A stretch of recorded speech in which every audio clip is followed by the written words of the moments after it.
حضرت براء بن عازب رضی اللہ تعالی عنہ بیان کرتے ہیں، انصار میں سے ایک شخص کا جنازہ پڑھنے کے لیے ہم اللہ کے رسول کے ہمراہ نکلے۔ جب ہم قبر کے پاس پہنچے تو اس وقت قبر کھودی جا رہی تھی، چنانچہ اللہ کے رسول قبلے کی جانب رخ کر بیٹھ گئے۔ ہم بھی آپ صلی اللہ علیہ وسلم کے ارد گرد ایسے بیٹھ گئے جیسے ہمارے سروں پر پرندے بیٹھے ہوں، یعنی مکمل خاموشی کے ساتھ۔ اللہ کے رسول کے ہاتھ میں لکڑی کا ایک تنگا تھا، آپ علیہ السلام اسے زمین پر مار رہے تھے۔ آپ کبھی تو آسمان کی طرف دیکھتے اور کبھی زمین کی طرف۔ غرض آپ نے اپنی نظر کو 3 بار اٹھایا اور نیچے کیا، پھر آپ صلی اللہ علیہ وسلم نے 2 یا 3 بار فرمایا، عذاب قبر سے اللہ کی پناہ مانگو، پھر 3 بار فرمایا، اے اللہ میں تجھ سے عذاب قبر سے پناہ مانگتا ہوں۔ پھر آپ نے فرمایا، بے شک مومن بندہ جب دنیا چھوڑ رہا ہوتا ہے اور آخرت کی طرف جا رہا ہوتا ہے تو اس کے پاس آسمان سے فرشتے آتے ہیں، ان کے چہرے سفید ہوتے ہیں، ان کے پاس جنت کی خوشبوؤں میں سے خوشبوئیں ہوتی ہیں۔ وہ اس بندہ مومن کے پاس بیٹھ جاتے ہیں۔ وہ اتنی تعداد میں ہوتے ہیں کہ جہاں تک اس کی نظر جاتی ہے اسے فرشتے ہی فرشتے نظر آتے ہیں۔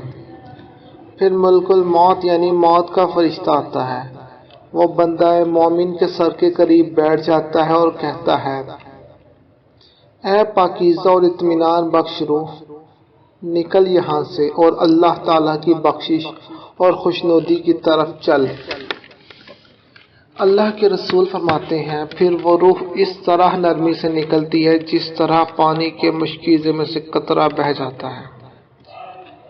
ایک روایت میں اس طرح آتا ہے، جب یہ روح اس طرح سے نکل پڑتی ہے تو آسمان اور زمین والوں کے درمیان ہر فرشتہ اس کے لیے رحمت کی دعا کرتا ہے۔ تب اس کے لیے آسمان کے دروازے کھول دیے جاتے ہیں۔ ہر دروازے پر کھڑے فرشتے اللہ تعالیٰ سے دعا کر رہے ہوتے ہیں کہ یہ روح ان کی جانب سے پرواز کرے۔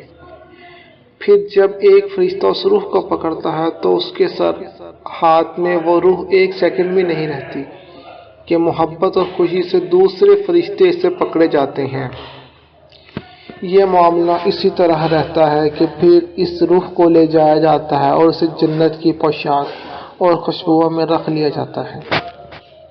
اس روح پر گزرنے والے لمحات کو اللہ تعالیٰ نے قرآن میں یہ فرمایا، سورہ الانعام کی آیت، ہمارے بھیجے ہوئے فرشتے اس روح کو لیتے ہیں اور وہ کوتاہی نہیں کرتے۔ اللہ کے رسول نے فرمایا، پھر اس روح کو لے کر فرشتے اوپر چڑھتے ہیں اور جب وہ فرشتوں کے کسی دوسرے گروہ کے پاس سے گزرتے ہیں تو وہ ان سے پوچھتے ہیں، یہ عمدہ روح کس کی ہے؟ فرشتے جواب دیتے ہیں، یہ فلاں کا بیٹا فلاں ہے۔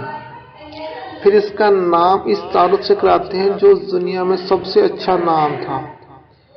پھر وہ آسمان دنیا تک اس روح کو لے جاتے ہیں، پہلے آسمان سے اوپر چڑھنے کی اجازت مانگتے ہیں۔ ان کے لیے پہلے آسمان کا دروازہ کھول دیا جاتا ہے۔ جو ہی یہ داخل ہوتے ہیں تو اس آسمان کے تمام مقرب فرشتے تعظیماً ساتھ ہو جاتے ہیں، اور پھر اسی طرح ہر آسمان کے فرشتے ساتھ ہو جاتے ہیں حتیٰ کہ 7ویں آسمان پر پہنچ جاتے ہیں۔ پھر اللہ تعالیٰ فرشتوں کو حکم دیتے ہیں، میرے بندے کا اعمال نامہ علیین میں لکھ دو۔ اور جہاں تک اس کا تعلق ہے تو اس کا تعارف اللہ تعالیٰ نے اپنی کتاب میں فرمایا، اور تمہیں کیا معلوم کہ علیین کیا ہے؟ ایک دفتر ہے لکھا ہوا جس کے پاس مقرب فرشتے حاضر رہتے ہیں۔ چنانچہ اس روح کا اعمال نامہ علیین میں لکھ دیا جاتا ہے اور پھر کہا جاتا ہے، فرشتوں اسے زمین کی طرف لوٹا دو، کیونکہ میں نے ان سے وعدہ کیا ہے کہ میں نے اس مٹی سے انہیں پیدا کیا تو میں اسی میں انہیں لٹاؤں گا اور اس سے انہیں دوبارہ اٹھاؤں گا۔ اللہ کے رسول فرماتے ہیں، چنانچہ اس روح کو زمین کی طرف واپس بھیج دیا جاتا ہے اور اس کے جسم میں لوٹا دیا جاتا ہے۔ پھر جب وہ اس شخص کے ساتھ قبرستان جانے لگتے ہیں، وہ ان کے جوتوں کی چاپ سن رہا ہوتا ہے، تو اس کے پاس دو فرشتے جو بڑے سخت ڈانٹ ڈپٹ والے آتے ہیں، آ کے کہتے ہیں من ربو کا؟ وہ کہتا ہے ربی اللہ۔ پھر وہ پوچھتے ہیں من ما دینو کا؟ تو وہ جواب دیتا ہے دین الاسلام۔ پھر وہ دریافت کرتے ہیں تیرا محمد کے بارے میں کیا ہے، تیرا اعمال کیا ہے؟ تو وہ کہتا ہے کہ محمد اللہ کے رسول، ہمارے آقا، ہمارے سردار ہیں۔ اور اعمال کے بارے میں کہتا ہے میں نے اللہ کی کتاب پڑھی، پھر اس پر ایمان لایا اور اسے سچا جانا۔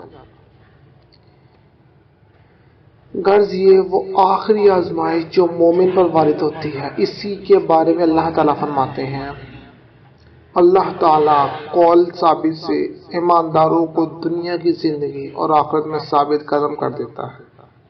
تو جب مومن یہ جواب دے دیتا ہے کہ اللہ میرا رب، دین میرا اسلام، محمد میرے نبی، تو آسمان سے اعلان کرنے والا اعلان کرتے ہیں میرے بندے نے سچ کہا، اس کے لیے جنت کے بستر میں سے ایک بستر لگا دو، جنت کے لباسوں میں سے لباس تن کرا دو، اور جنت کی جانب اس کے لیے دروازہ کھول دو۔ اور فرمایا پھر اس کے پاس جنت کی بہاریں اور خوشبوئیں آتی ہیں، جہاں تک اس کی آنکھ دیکھتی ہے وہاں تک اس کی قبر وسیع کر دی جاتی ہے۔ پھر اس ایک جگہ اور آتا ہے پھر اس کے لیے جنت کی جانب سے ایک دروازہ کھول دیا جاتا ہے اور ایک جہنم کی طرف سے کھول دیا جاتا ہے، اور کہا جاتا ہے اگر تو اللہ کی نافرمانی کرتا تو یہ تیرا ٹھکانہ ہوتا، اب اللہ تعالیٰ نے تجھے اس جہنم کی بجائے جنت عطا فرما دی ہے۔ پھر جب وہ جنت کی نعمتوں کو دیکھتا تو کہتا ہے میرے رب قیامت جلدی قائم کر تاکہ میں اپنے اہل و عیال اور اموال کی طرف لوٹوں۔ تو جواب دیا جاتا ہے ابھی اپنے اسی ٹھکانے میں قیام کرو۔